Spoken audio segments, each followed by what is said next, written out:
Question है कि यहाँ पे जर्मनी में केयर और नर्सिंग का डिपार्टमेंट जो है वो इतना ज़्यादा डिमांडिंग में क्यों है? बिकॉज़ यहाँ पे जो है वो बहुत ज़्यादा कमी है वर्कर्स की। हॉस्पिटल, जो नर्सिंग होम्स हो गए, इसके अलावा जो घर में निगहदाश्त है, होम केयर जो है, वहाँ पे वर्कर्स की बहुत ज़्यादा ज़रूरत है। इसीलिए जर्मनी जो है वो इस फील्ड में बहुत ज़्यादा वीज़े जो है वो इश्यू कर रहा है, ताकि इसकी कमी को पूरा किया जा सके। और पूरे वर्ल्ड में जहाँ से भी जो है वो वर्कर यहाँ पे इस डिपार्टमेंट में आना चाहते हैं, उनके लिए जो है वो वीज़ा फैसिलिटीज़ जो हैं वो दी गई हैं। जो लोग यहाँ पे नर्सिंग में हॉस्पिटलिंग करना चाहते हैं, वो कर सकते हैं। बहुत सारी अपॉर्चुनिटीज़ हैं। इस वीडियो में हम बात करेंगे कि एक्चुअली नर्सिंग के लिए जो है वो कौन-कौन सी जॉब्स अवेलेबल हैं और वो काम कहाँ पे करना है और उसकी सैलरी कितनी होगी, और इसके अलावा कौन से बेनिफिट्स जो हैं वो नर्सेज़ को मिलते हैं।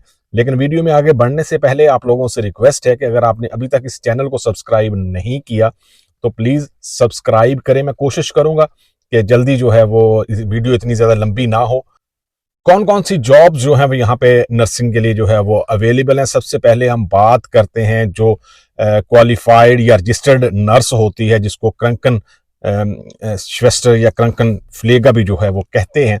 सबसे पहले वो आती है जो हॉस्पिटल में जॉब्स करती हैं या क्लिनिक्स में जो है वो नर्सिंग की कंप्लीट रिस्पॉन्सिबिलिटी जो है वो लेते हैं। इसके अलावा दूसरी जो कैटेगरी आती है एल्डरी केयर नर्स या अल्टन फ्लेगा, बुजुर्गों की जो देखभाल होती है, जो बूढ़ों को रोजमर्रा निगहदाश्त, दुआएं और जो भी उनकी जरूरियात होती हैं उनका ख्याल रखना होता है। इसके बाद आता है जी पेडियाट्रिक नर्स, बच्चों की जो नर्सिंग होती है, जो स्पेशल वार्ड्स होते हैं बच्चों के, वहाँ पे जो है वो काम करना होता है। जो स्पेशल यूनिट्स होते हैं स्पेशल बच्चों के लिए, वहाँ पे जो है वो काम करना है। इसके अलावा इंटेंसिव केयर नर्स आईसीयू में जो है वो नर्सिंग का काम करते हैं, जहाँ पे जो संगीन बीमारियां या श्वेक्रंक जो है लोग होते हैं, वहाँ पे उनकी देखभाल के लिए जो नर्सेज होती हैं, ये जॉब्स जो हैं वो अवेलेबल हैं। इसके अलावा होम केयर या अबुलांट फ्लीगा, ये भी यहाँ पे है कि जो लोग किसी अल्टनहाइम में नहीं जाना चाहते,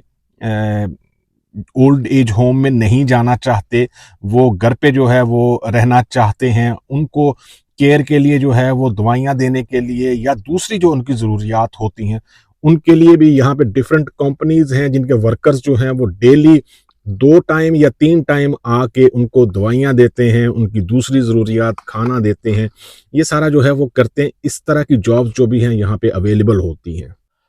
अब हम सैलरीज और बेनिफिट्स के बारे में बात करते हैं। जर्मनी में नर्सेज को जो है वो बहुत अच्छी सैलरी मिलती है अगर आपके पास एक्सपीरियंस है। अगर आपके पास एक्सपीरियंस या जो ट्रेनिंग होती है, स्पेशल ट्रेनिंग वो है, तो आप एक अच्छी सैलरी जो है वो यहाँ पे ले सकते हैं। सबसे पहले जो रजिस्टर्ड नर्स है उसकी सैलरी जो है वो 3000 यूरो से लेके 3800 यूरो तक जो है वो होती है।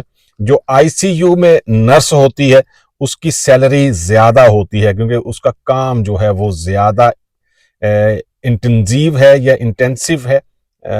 उसकी सैलरी जो है वो 3800 यूरो से स्टार्ट करके तकरीबन 4400 यूरो तक जो है वो मुमकिन होती है। जो बुजुर्गों की देखभाल करती हैं नर्सेस, उनकी सैलरी जो है वो 3000 यूरो से लेके 3600 यूरो तक जो है वो होती है। और जो इसके अलावा अल्टनहाइम में जॉब करती हैं नर्सेस, वहाँ पे उनकी सैलरी जो है वो तकरीबन 3000 यूरो से स्टार्ट होती है और इससे ऊपर जो है वो तकरीबन 3800 4000 यूरो के दरमियान जो है वो कहीं पे उनकी सैलरी होती है। लेकिन डिपेंड करता है आपके एक्सपीरियंस पे। अगर आप एक्सपीरियंस्ड हैं, आपने ट्रेनिंग ली हुई है या कोर्स किया है या आपने ऑसबिल्डिंग की है, तो उसके बाद जो ये सैलरीज हैं या बेनिफिट्स जो हैं वो आपके ज्यादा हो सकते हैं।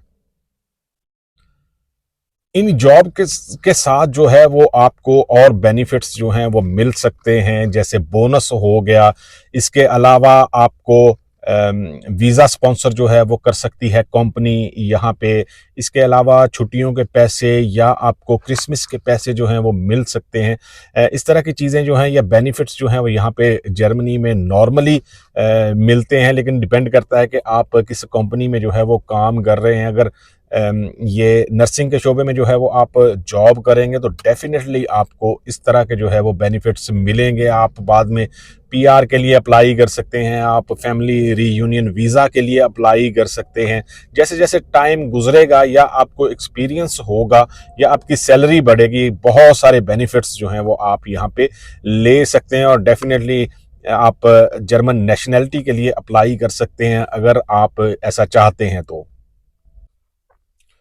अब क्वेश्चन है कि ये केयर या नर्स की जॉब जो है वो आप कैसे हासिल कर सकते हैं। यहाँ पे जर्मनी में डिमांडिंग तो बहुत है, लेकिन आपको क्या करना है, सबसे पहले आपकी नर्सिंग डिग्री या सर्टिफिकेशन जो है वो जर्मनी में अनएकेनम जो है वो होनी चाहिए, रिकग्निशन जो है वो उसकी होनी चाहिए। जर्मनी में जो रिकग्नाइज नर्स है वो मुकम्मल जो है वो जॉब ले सकती है या मुकम्मल एज अ स्किल्ड नर्स जो है वो उसके तौर पे जो है वो काम कर सकती है। दूसरा जो वीज़ा हासिल करने के लिए दूसरा स्टेप है वो आपका लैंग्वेज है। लैंग्वेज आपके पास B2 जो है वो होनी चाहिए। B1 पे भी जो है वो आप बहुत सारी डिफरेंट कैटेगरीज में जो है वो जॉब कर सकते हैं, लेकिन अगर B2 होगा तो आपके लिए बेनिफिट होगा। आपकी जो जॉब मिलने के चांसेस हैं वो हाई हो जाएंगे अगर आपके पास B2 है। इसके अलावा आप जॉब जो है वो कहाँ पे तलाश कर सकते हैं, ये तीसरा स्टेप है। आप बराह रास्त जो है वो hospital, nursing homes, care services के लिए जो है वो अप्लाई कर सकते हैं। बहुत सारी जगहों पे जो है वीज़ा स्पॉन्सर होता है और आपको वीज़ा मिलने के जो है वो चांसेस होते हैं। जब भी आपके पास वर्क कॉन्ट्रैक्ट मिलेगा उसके साथ जो है वो आपके पास वीज़ा प्री अप्रूवल होगी, तो ये वीज़ा प्री अप्रूवल जो है वो आपके वीज़ा प्रोसेस को एम्बेसी में तेज़ कर देती है, क्योंकि यहाँ पे बहुत ज़्यादा हाई डिमांड डिपार्टमेंट है ये। तो जितनी जल्दी जो है वो यहाँ पे आप आ सकते हैं, कोशिश करें कि उसके लिए जो भी रिक्वायर्ड डॉक्यूमेंट हैं उसके लिए कंपनी से बात करें। आप ये सारे डॉक्यूमेंट्स के साथ जो है जो नई पोर्टल सर्विस एम्बेसी ने या जर्मन गवर्नमेंट ने इंट्रोड्यूस करवाई है, वहाँ पे अपने सारे डॉक्यूमेंट्स जो हैं वो अपलोड कर सकते हैं और अपलोड करने के बाद आपको अपॉइंटमेंट मिलेगी और उस अपॉइंटमेंट पे आपने अपीयर होना है। और ये सब कंप्लीट करने के बाद या अगर आपके पास सारे डॉक्यूमेंट कंप्लीट हैं तो फिर आपको वीज़ा मिलने के चांसेस होते हैं। आप इजीली यहाँ पे जो है वो आ सकते हैं जॉब के लिए। अब क्वेश्चन यहाँ पे ये भी होता है जी कि जर्मनी क्यों जो है वो दूसरे कंट्रीज से नर्सिंग या केयर वर्कर्स जो है वो यहाँ पे बुलाना चाहता है, क्योंकि यहाँ पे जो पॉपुलेशन है वो एजेड हो रही है। बहुत सारे लोग रिटायरमेंट की एज को हैं या घरों पे यहाँ पे एवरेज एज जो है वो जर्मन जो इंडिकेशन है उसके मुताबिक 84 ईयर है।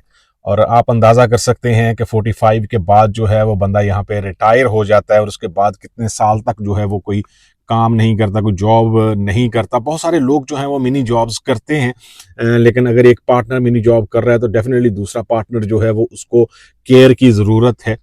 इसलिए जो है वो ये डिपार्टमेंट जो है वो मेरे पॉइंट ऑफ व्यू से जो है वो हमेशा डिमांडिंग में ही रहेगा। अगर आप इस डिपार्टमेंट में जाना चाहते हैं, इस फील्ड में जाना चाहते हैं, इस प्रोफेशन में जो है वो काम करना चाहते हैं, यहाँ पे जर्मनी में आना चाहते हैं, तो स्किल्स जो है वो बेटर करें, कोर्सेज करें, सर्टिफिकेशन लें।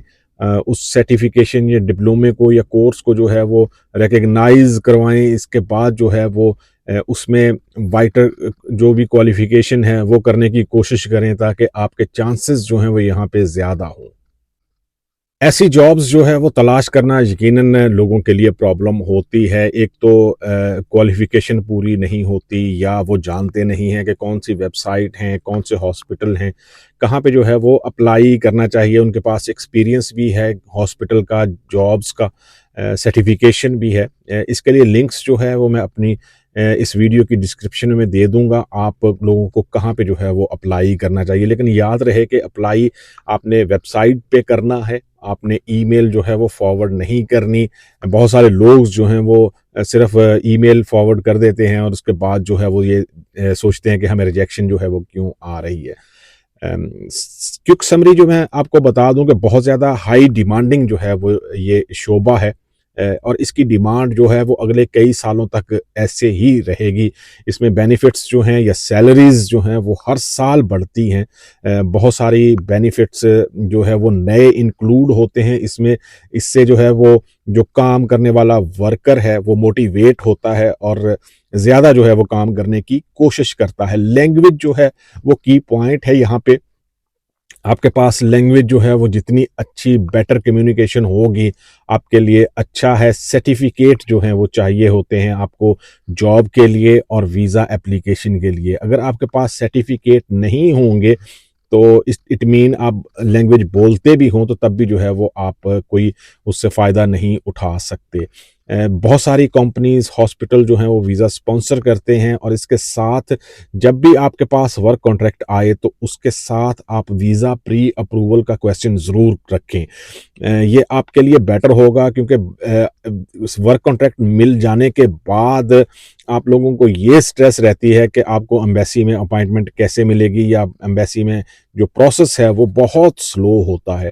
वीज़ा प्री अप्रूवल के साथ आपका वीज़ा प्रोसेस जो है एम्बेसी में वो तेज़ हो जाता है, फास्ट ट्रैक पे जो है वो चला जाता है। यहाँ पे आपको 8 to 10 वीक लगते हैं। अगर आपके पास प्री अप्रूवल हैं तो आपको 4 to 6 वीक्स जो हैं वो लग सकते हैं वीज़ा प्रोसेस में।